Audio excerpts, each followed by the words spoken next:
Capítulo 8. Alrededor de las 5 de la tarde abandoné Berlín en dirección a Rastenburg. Al leer en mis papeles de identificación al servicio del Führer, el cobrador me asignó un vagón dormitorio. El viaje nocturno transcurrió sin incidentes, a excepción de una parada en medio de Prusia, donde el tren se detuvo a causa de un bombardeo aliado. El mozo de noche tocó en cada puerta para explicar la situación. Levanté la cortina opaca de mi compartimento y me pregunté cómo un bombardeo podía atacar un tren en una noche sin luna. Nos encontrábamos rodeados de un bosque oscuro y espeso, y ya no transitábamos por las fértiles llanuras del este de Alemania. Dormí tranquila el resto de la noche, con un ojo entreabierto, a pesar del camuflaje que nos ofrecía el espeso bosque. Arribamos alrededor de las 10 de la mañana. Era una estación bastante desolada, rodeada de árboles y sin decoración ni lujos que las hiciera destacar. Tomé mi maleta y bajé los escalones hasta el andén. Había otras 2 jóvenes que se veían tan desorientadas como yo. Las 2 tenían el cabello rubio oscuro, pero una era más alta que la otra y parecía estar al mando de su compañera más baja. La alta estiró su cuello de cisne como si estuviese buscando algo. Casi no me dio tiempo de dejar mi maleta en el piso cuando un corpulento oficial de las SS se acercó a mí caminando adusto y formal. «Señorita Ritter», me llamó en un tono áspero. Me sorprendió que supiera quién era. «El personal de cocina la espera», continuó. «Tomará el tren de correspondencia hasta la Guardia del Lobo». Se alejó para dirigirse a las otras 2 jóvenes del andén. Nos condujo a otro tren en una vía lateral y después de unos minutos de espera se alejó hacia el bosque.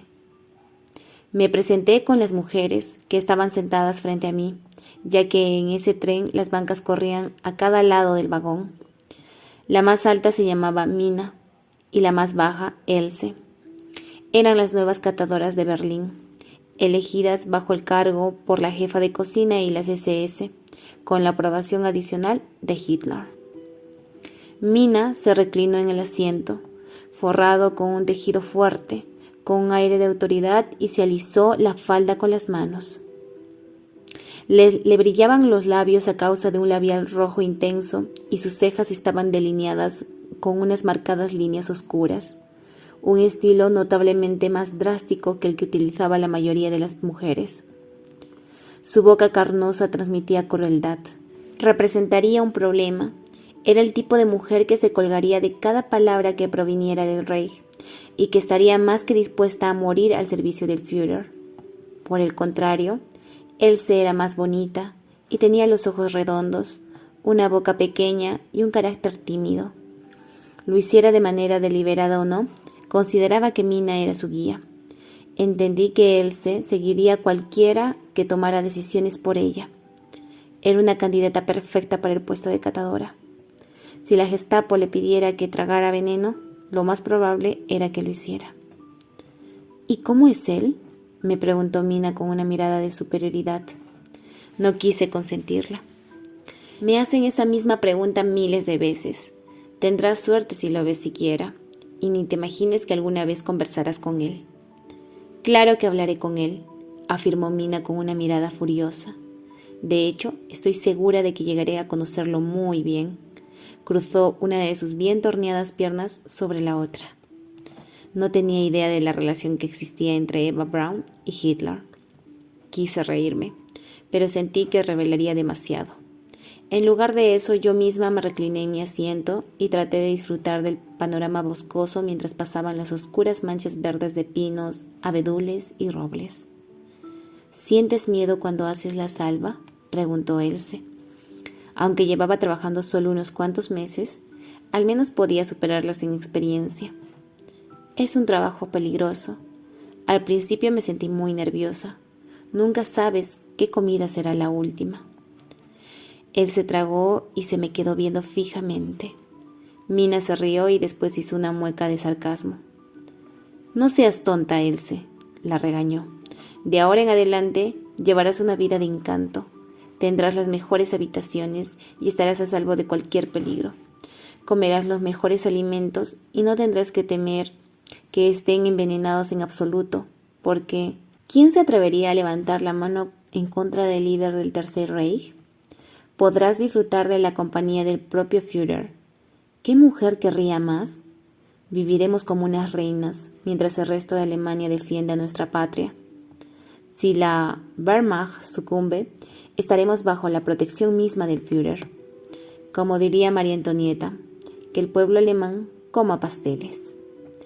Else, temerosa de contradecir a Mina, se le quedó viendo a su compañera con unos ojos tan grandes como los de un cachorro.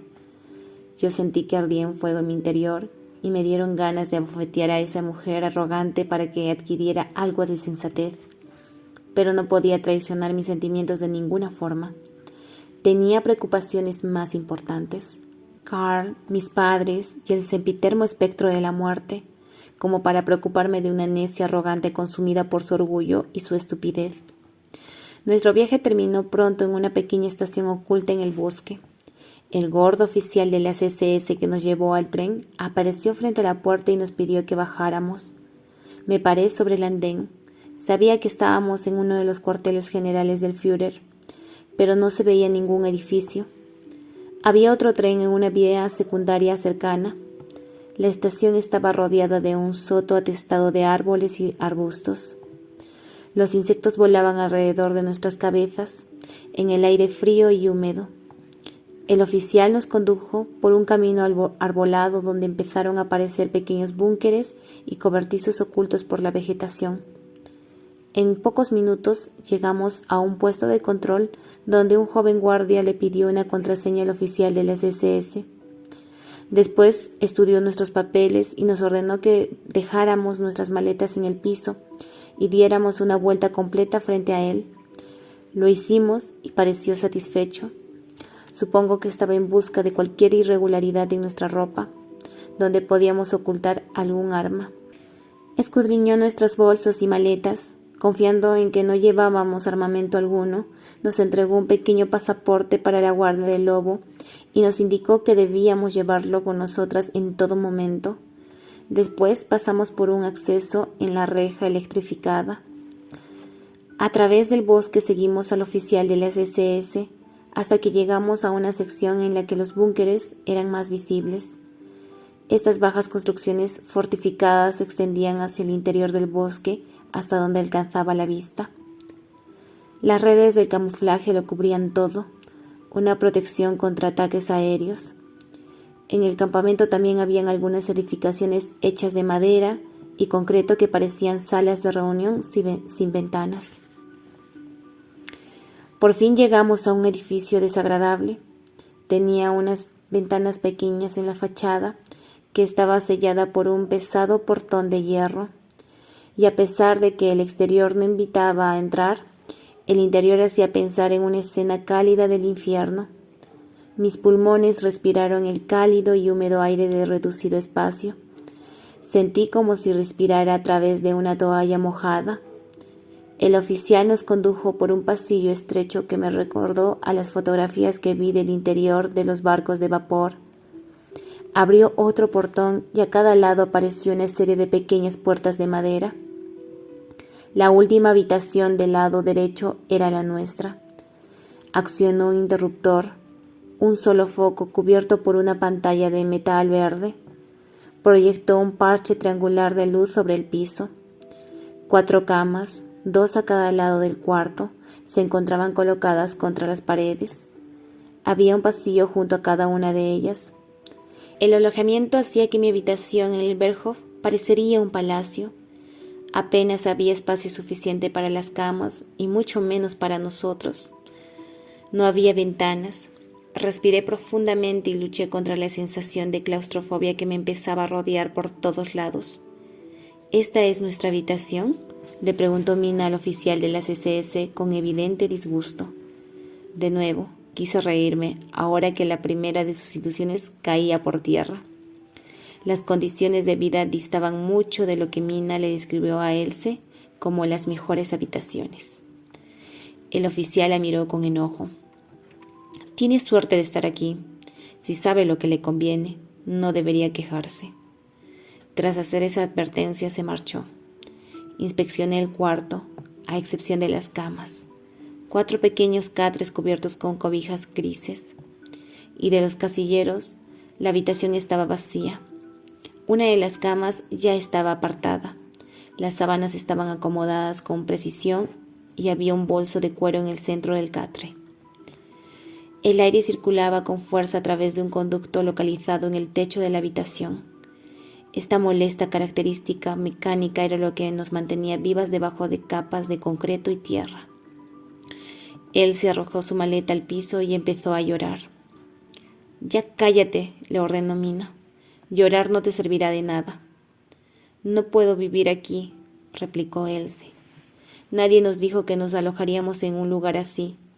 Yo pensé que sería como en la Cancillería del Reich». Se dejó caer sobre su cama. La Cancillería de Berlín era vasta y opulenta, con los mejores muebles, pinturas y alfombras. Los edificios estaban rodeados de jardines. Aquí estábamos obligadas a vivir como animales subterráneos. Tomé la cama más cercana a la puerta y puse mi maleta debajo. Hasta yo estaba asombrada por las condiciones en las que tendríamos que vivir. Estoy segura de que pasaremos la mayor parte del tiempo lejos de este lugar. Por suerte para nosotras. Me sentí envalentonada por mi experiencia. Voy a dar un paseo. Nadie nos dijo que tengamos que permanecer aquí. Él se me miró como si la estuviera abandonando. Se inclinó hacia adelante sobre su camastro. ¿Te puedo acompañar? No me importa que esté lleno de insectos. Me siento asqueada. No quería que me acompañara porque tenía esperanzas de toparme con Carl, pero la puerta se abrió y mi plan se vio interrumpido. Entró en la habitación una joven pálida que daba la impresión de haber pasado demasiado tiempo dentro del búnker. Tenía una nariz delgada y unos ojos muy grandes. Era posible que fuera bonita, pero bajo esa áspera luz se veía cansada y deslavada. Me di cuenta de que su pelo estaba aclarado de forma artificial. «Soy Dora», saludó, y me extendió la mano, pues yo era la que estaba más cerca de ella. Me presenté al tiempo que Mina evaluaba a Dora como ave de rapiña. Él se sonrió y se limpió las lágrimas, feliz de que hubiera alguien más que pudiera ser su amiga. «¿Y quién eres tú?», preguntó Mina, sentándose como reina en la cama que quedaba para ella. Dora entrecerró los ojos. Reaccionó ante Mina igual que lo hice yo. «Catadora principal de la Guardia del Lobo». Miró a Mina y a Else. «Ustedes dos deben ser nuevas. Vengan conmigo para conocer a la jefa de cocina y al resto del personal. Magda, preséntate en la cocina a las 7 para hacer la salva. Tienes el resto del día libre para hacer lo que quieras». «¿Tú eres quien nos dará órdenes?», dijo Mina enfrunciendo el ceño. «Así es», respondió Dora al tiempo que se cruzaba los brazos. «Eso ya lo veremos», masculló Mina. «No hay nada que ver», replicó Dora, «porque soy tu superior en todo. Estás a mis órdenes. Esta es mi habitación y yo soy la responsable de asegurarme de que cumplas con tu deber». Metió una mano en el bolsillo de su vestido y sacó una libreta similar al que nos dieron en la reja. Dora era miembro de las SS. Según lo que indicaba su pasaporte, antes trabajaba en un lugar que yo no conocía, Treblinka. «¿Tenemos tiempo para refrescarnos?», preguntó Mina. «Si se apuran», respondió Dora. «El baño está al final del pasillo». Después de que Mina y él se abandonaron la habitación, Dora se quedó en el quicio de la puerta y me miró.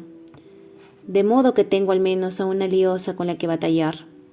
Disfruta tu día, pero ten cuidado de no ir más allá de las cercas.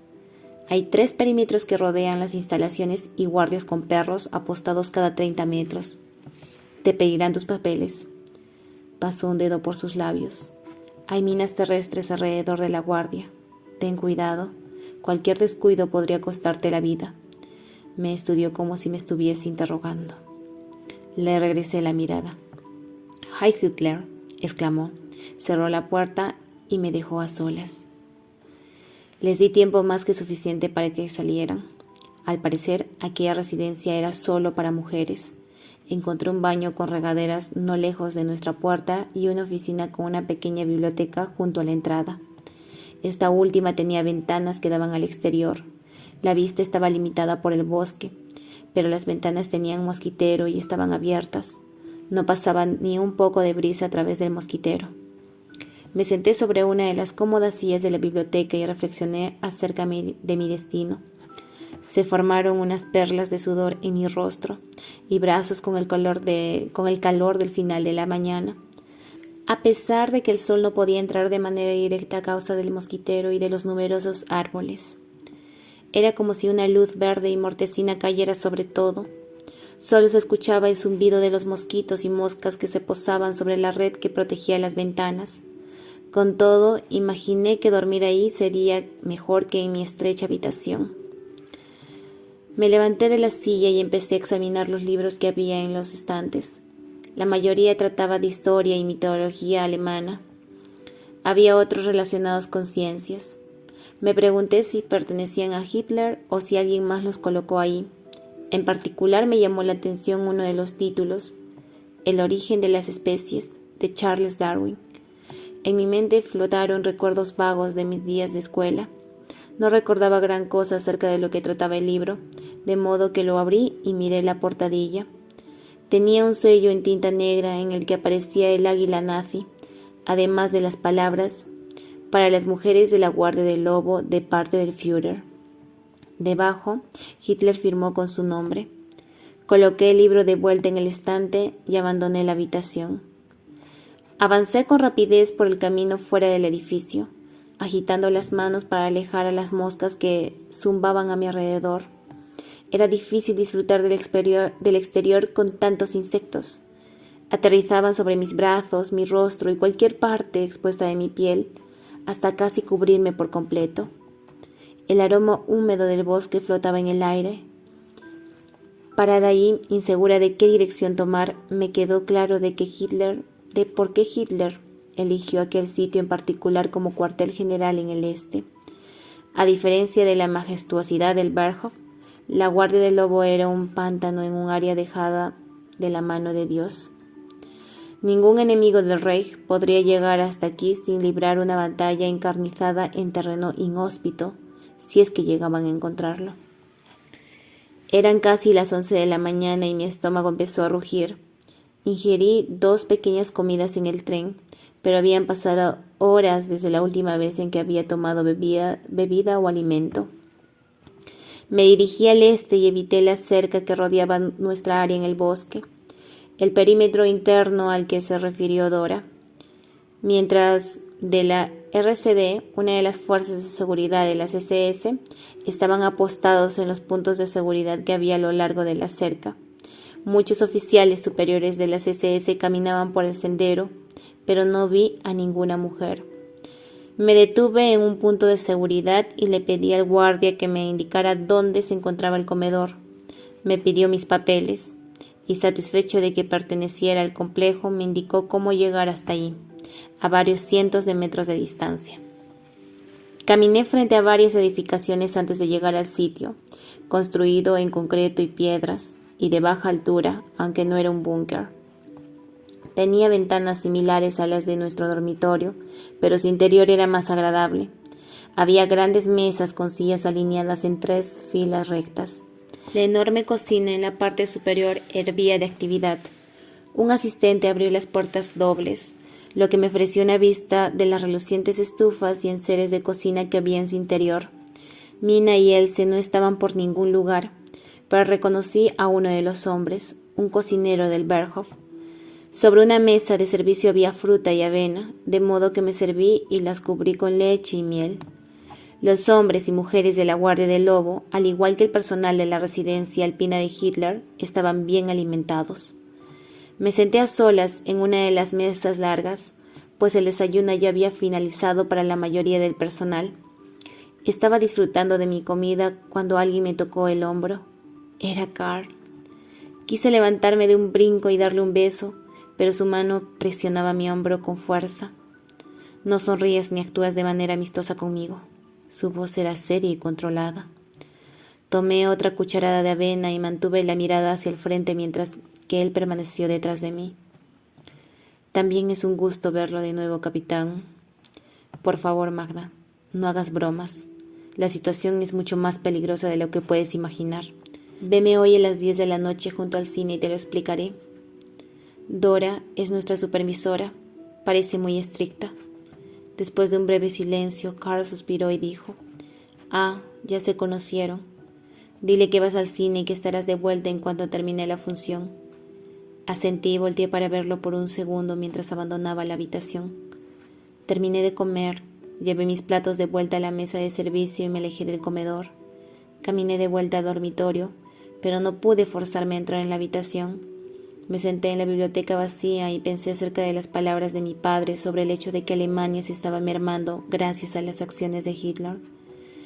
Era cierto, cada vez más me sentía como una prisionera, a pesar de que trabajaba para el hombre más poderoso de toda Europa. También estaba preocupada por Karl. Me sentía rodeada de una melancolía que era como una inmensa nube negra. Me removí en la silla y estudié los títulos de los diferentes libros hasta que me quedé dormida en una especie de sueño inquieto. Cuando desperté, Dora estaba parada en la puerta sonriéndome. «Quiero hablar contigo acerca del envenenamiento de Úrsula», anunció, y el corazón se me subió con un brinco hasta la garganta. Dora estaba bien familiarizada con todas las técnicas del interrogatorio. Al igual que la mujer de Berchtesgaden que trabajaba para el Reichsbund, Dora me hizo todas las preguntas que aparecían en una lista preparada por el Reich, además de algunas de su propia creación. Ya había contestado a la mayoría de ellas con anterioridad, pero había algunas nuevas. En particular, estaba interesada en las relaciones que tenía con el personal de la Guardia del Lobo. Le dije la verdad, sin añadir nada más a mis respuestas. Conocí a la jefa de cocina y al capitán Karl por mi trabajo en el Berghof, así como a muchos de los miembros del personal de la cocina que fueron transferidos allí para servir al Führer. Me hizo preguntas acerca de Úrsula. Era la segunda ocasión en la que me interrogaban a detalle acerca de mi anterior compañera de cuarto y su envenenamiento. Concluyó diciéndome que me cuidara de Mina. La nueva catadora, me advirtió, era una mujer que tenía la intención de ascender en las filas del Reich para llamar la atención de Hitler. Era algo de lo que Dora estaba segura por completo. Un paso en falso y Mina se encontraría sin empleo y de vuelta en Berlín. Después de escuchar a Dora, creí que Mina podría encontrarse en circunstancias mucho peores que sin trabajo. Antes de marcharse, Dora me repitió la orden de que antes de las 7 estuviera en la cocina, el mismo sitio que visité antes. Cuando me dejó ir, regresé a la habitación, guardé mis cosas, me bañé y me puse ropa limpia. Mina y Else no estaban por ninguna parte, y me pregunté si la jefa ya les estaría capacitando en tema de los venenos. Al llegar a la cocina, encontré a las dos mujeres sentadas junto a la pared, todavía con la ropa que llevaban en el tren. Se veían agotadas tras pasar el día con un cocinero llamado Otto, a quien ya conocía del Berghof. A Hitler le gustaba la forma en que preparaba los huevos y se los llevó del sitio donde trabajaba. Le pregunté a Otto por la jefa y me dijo que no se sentía bien y que esa noche no trabajaría. Mina y Else no dijeron nada, solo que se me quedaron viendo mientras Otto preparaba los platillos que le habrían de servir a Hitler. Era julio, temporada de las frutas y verduras. La mayoría provenía de los invernaderos del Berghof. En el centro de la mesa había un platillo humeante de huevos y papas. Otto me hizo una señal para que comenzara. Olí los alimentos antes de probarlos. Comí pepinos, tomates frescos, ejotes y papas hervidas sazonadas con perejil antes de llegar al platillo del huevo. A su lado había un hongo. No estaba segura de que si era venenosa, pero no quería que mi falta de memoria o de valentía detuviera mi trabajo. Levanté una generosa cuchara de platillo de huevo y la olí. Un aroma cremoso y apetecible inundó mi nariz y decidí que era seguro comerlo. Tenía un sabor delicioso, cálido, colmado de mantequilla y satisfactorio. Seguí con los demás alimentos y probé fresas, pastel de manzana y un pastel con betún que no había saboreado antes. Después de terminar, Otto se llevó los platillos, pero dejó el hongo en la mesa. como sucedía después de la mayoría de las salvas me sentía llena. Me senté junto a Else y ella me tomó de la mano con fuerza. Volteé a mirarla. Sus ojos redondos, como cuentas, estaban llenos de temor. El platillo de huevos tenía hongos venenosos, susurró. Quise reírme. ¿Qué tan absurdo sería que uno de los cocineros quisiera envenenar a una catadora? El cocinero no haría eso. Claro que lo haría, terció Mina viéndome con un aire de superioridad. Unos momentos después, Dora recargó su cuerpo delgado en el marco de la puerta de la cocina. Agitó sus largos brazos hacia Mina y Else, que se levantaron para seguirla. Poco tiempo después, Dora regresó y me preguntó: ¿Cómo te sientes? Te ves un poco pálida. Se erguía sobre mí como una larga vara. Bien, respondí, aunque empezaba a preguntarme si eso era del todo cierto. Quédate sentada solo para estar seguros. Miré mientras diferentes miembros del personal transferían los platillos que probé a platones formales y los llevaban a la cena de las 8 de Hitler. Enseguida mi frente se bañó de sudor y mi corazón empezó a latir con fuerza. Agobiada por las náuseas, traté de asirme a la silla. Dora lo notó y se acercó a mí. Algo pasa, le dije. Traté de tomar la orilla de la mesa, pero en lugar de eso me resbalé de la silla y caí de rodillas. Dora aplaudió. Otto vino corriendo, se inclinó sobre mí. ¿Se siente mal?, preguntó. ¿Qué me hizo? Dejé escapar un quejido y me doblé de dolor. Creo que aprendiste la lección, replicó Otto. Nunca debes dar nada por sentado. La cabeza me daba vueltas e intenté vomitar en el piso, incapaz de controlar mi estómago. La cara redonda de Otto flotaba sobre mí. Parecía más interesado en mi reacción al veneno que en ayudarme. Me colapsé por completo y a mi alrededor se oscureció el mundo.